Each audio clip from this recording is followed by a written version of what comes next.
Assalamualaikum warahmatullahi wabarakatuh. Jumpa lagi di channel Dan Bagus Motivator. Para guru tercinta, para sahabat dimanapun kalian berada, semoga kalian semua dalam kondisi sehat walafiat, dilancarkan rezekinya dan dimudahkan semua urusannya. Amin, Allahumma amin. Sahabat sekalian, dalam kesempatan yang berbahagia ini saya akan sharing, yaitu lembaga atau organisasi itu dibangun oleh 3 hal ini. Yang pertama adalah hati manusia itu sendiri. Itu dibangun oleh hati. Yang kedua, dibangun oleh SDM, sumber daya manusia. Yang ketiga, dibangun oleh finansial atau dana. Dalam kesempatan berbahagia ini saya akan coba mengurai satu persatu.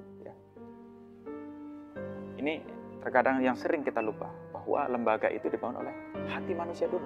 Hatinya dibangun. Bagaimana hati kita antara ketua, antara anggota, antara tim itu menyatu saja dulu. Menyatu dulu, satu frekuensi. Program sebesar apapun, dana sebesar apapun, ketika hati kita tercerai-berai, maka program itu tidak akan terwujud. Kalaupun terwujud, ya akan berantakan. Maka yang pertama, tolak ukur kita adalah hati. Berbicara hati, identik dengan ukhuwah. Jadi ketika hati kita sesama anggota sudah menyatu, maka ukhuwah akan terwujud. Ukhuwah. Jangan berbicara soal program besar, dana yang besar, ketika masih terjadi sengketa hati kita terhadap teman-teman kita sendiri, terhadap anggota kita sendiri. Maka ada persatu yang kita utamakan adalah bagaimana menyatukan hati kita dulu. Hati kita menyatu, hati kita nyaman, hati kita sudah terpanggil, niat karena Allah sudah tertanam dalam hati kita, ihsan. Kita berbuat merasa diawasi oleh Allah, bukan merasa diawasi oleh ketua, bukan merasa diawasi oleh seseorang, tidak. Tapi tanamkan jiwa ihsan itu. Soal ukur pertamanya adalah soal hati. Yang kedua adalah SDM. Berbicara SDM, sumber daya manusia, tentu tahap pertama kita harus rekrutmen. Merekrut dengan cara-cara apapun selama halal ya. Kita pancing, kita promosikan untuk mendapatkan sumber daya manusia. Setelah kita rekrut, bergabung dengan kita, apa yang kita lakukan? Tentu kita harus membina ya. Kita harus bina. Kita harus berdayakan sesuai dengan potensinya masing-masing. Mungkin anggota kita ada yang ahli IT, kita berdayakan IT-nya. Ada yang ahli dalam bidang komunikasi, kita berdayakan komunikasinya. Ada yang ahli dalam hal mungkin pertukangan, kita berdayakan sesuai dengan potensinya. Jadi jangan sampai membunuh potensi anggota kita sendiri. Justru misal bergabung ada 5 orang membawa potensi masing-masing, itu harus kita berdayakan. Kita support sepenuhnya. Sebagai ketua harus mensupport. Sehingga itu akan menjadi sebuah kekuatan besar. Lalu setelah kita rekrut, kita bina, kita berdayakan, jangan lupa kita harus bisa memberikan sebuah reward. Ya. Kita harus bisa memberikan, paling tidak, kita berikan sebuah apresiasi. Sekecil apapun yang dilakukan anggota kita harus belajar memberikan sebuah apresiasi, penghargaan. Mulai penghargaan secara lisan, secara kata-kata, sampai memberikan penghargaan dalam bentuk fisik misalnya kita berikan reward rumah atau motor, sepeda dan sebagainya, ya, atau dalam bentuk uang, itu semua dalam konteks kita berikan sebuah penghargaan. Ya. Seorang anggota ketika mereka sudah berbuat dengan susah payah, ya, tapi pimpinannya tidak memberikan sebuah apresiasi, maka itu akan sama halnya kita sudah tidak menghargai jerih payahnya. Minimal ketika kita belum bisa memberikan penghargaan dalam bentuk uang, kita berikan apresiasi dalam bentuk penghargaan kata-kata misalnya. Dan lebih baik kita berikan penghargaan yang sesuai dengan yang butuhkan. Ketika dia butuh mungkin motor, kita pikirkan bagaimana bisa memberikan penghargaan dalam bentuk motor sesuai dengan persyaratan yang berlaku. Misalnya, kita berikan penghargaan setulus-tulusnya dan penghargaan yang terbaik. Ya. Yang ketiga adalah finansial atau dana. Ya. Jadi lembaga dibangun oleh 3 hal ini. Hati manusia, yang kedua adalah SDM atau sumber daya manusia, yang ketiga adalah dana. Di mana dana ini adalah merupakan darah dalam sebuah organisasi, dalam sebuah lembaga. Dana itu seperti darah. Kalau tidak ada darah, maka akan mati orang. Ada filosofi Arab menyatakan vivulus mulus ma vivulus manfus. Ya. Ini dalam konteks organisasi, ya, dana itu seperti darah. Kalau nggak ada darah akan mati. Vivulus mulus ma vivulus manfus. Ya, seperti itu. Tapi bukan berarti kita menggantungkan diri kita, keyakinan kita, kalau nggak ada dana nggak akan jalan, kalau nggak ada dana kita nggak bisa hidup, nggak ada dana. Bukan, secara hakikat bukan di situ.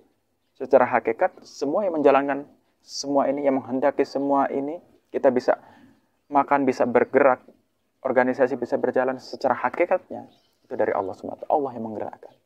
Tapi dalam konteks organisasi kita, maka dana itu sangat diperlukan sekali. Nah, ada sebuah filosofi, ada 3 filosofi. Apabila 3 filosofi ini kita amalkan, kita aplikasikan, maka dana itu akan kita dapatkan. Yang pertama, sambang. Yang kedua, sambung. Yang ketiga, sumbang. Untuk mendapatkan dana, maka kita harus sambang.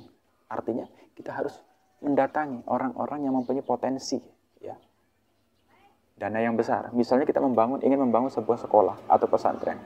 Tentu yang kita datangi adalah orang-orang yang punya potensi dana yang besar. Misalnya seorang pejabat, misalnya seorang pengusaha, ya, yang misal kontraktor, atau developer misalnya kan. Itu orang-orang punya dana-dana besar. Ya. Kita harus sambangi. Setelah sambang, maka akan sambung. Ya. Apa? Menyambung silaturahim. Ketika kita sering menyambangin seseorang, maka hati akan tersambung. Silaturahim. Ya. Sambungan kasih sayang itu akan tersambung. Ya. Nah, ketika kita sudah menyambangin orang-orang, para pengusaha yang punya uang banyak, tapi bingung mau diapakan uangnya, ya, kita datang ketemu mereka, jangan minta uangnya, minta mobilnya, minta harta, jangan. Justru itu dia tidak akan mengasihkan. Ya. Manusia itu pada hakikatnya suka memberi, tapi tidak suka diminta. Maka kita perlu sebuah tips, ya, unik, ya. Bagaimana tanpa kita meminta, orang-orang itu sudah terbangun kesadaran ingin memberi. Ya. Maka tips pertamanya adalah bagaimana caranya kita bisa merebut hatinya dulu. Kita bisa menaklukkan hatinya dulu. Ya. Menaklukkan hatinya. Misal, kita ingin membuat sebuah pesantren atau masjid. Ya. Kita sampaikan ke orang kaya tersebut. Ya. Kita arahkan bagaimana dia seakan-akan terlibat dalam organisasi kita. Misal kita posisikan sebagai orang tua angkat kita, sebagai orang tua di lembaga kita, atau diposisikan sebagai pembina kita, konsultan kita, sehingga dia secara nurani akan terpanggil, tanggung jawabnya untuk sama-sama memikirkan. Sehingga ketika dia sudah terpanggil, kita ajak ke pesantren, kita punya santri, kita sampaikan, mereka ini Pak, sudah sekian tahun tidak bertemu orang tuanya, misalnya santri-santri yang dari jauh misalnya.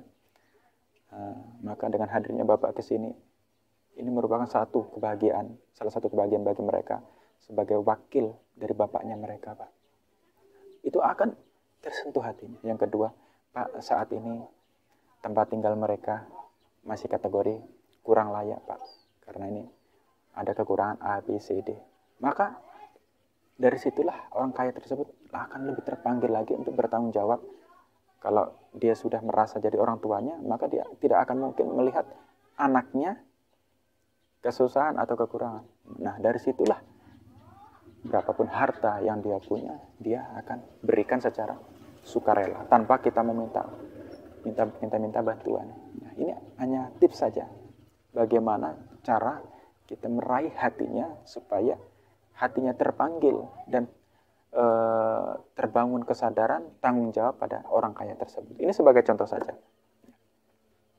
Nah, ketika sudah sambung, maka sumbang. Dia pasti akan menyumbangkan hartanya.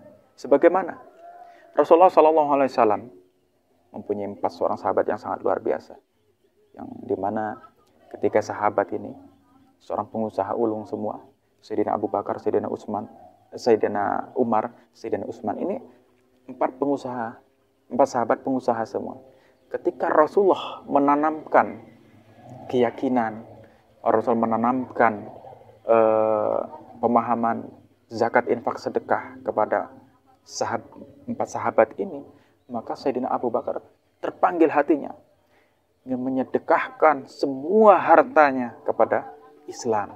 Sehingga Rasulullah katakan, apa yang kau tinggalkan untuk keluargamu, wahai Abu Bakar? Abu Bakar menjawab, aku tinggalkan Allah dan Rasulnya. Masya Allah. Itu ketika hatinya sudah tertanam keyakinan, kesadaran untuk berzakat, infak, sedekah, maka dia akan menyedekahkan. Ada yang seluruh hartanya, ada yang separuh hartanya, ada yang sepertiga hartanya, dan sebagainya.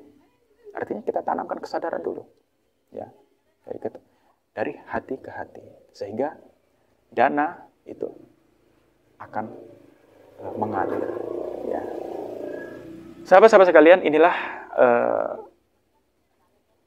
beberapa ilmu dan pengalaman yang bisa saya share dalam kesempatan berbahagia ini. Semoga menjadi ilmu yang bermanfaat dan kita diberi kekuatan untuk mengamalkannya. Terima kasih atas perhatiannya dan dukungannya sahabat semua.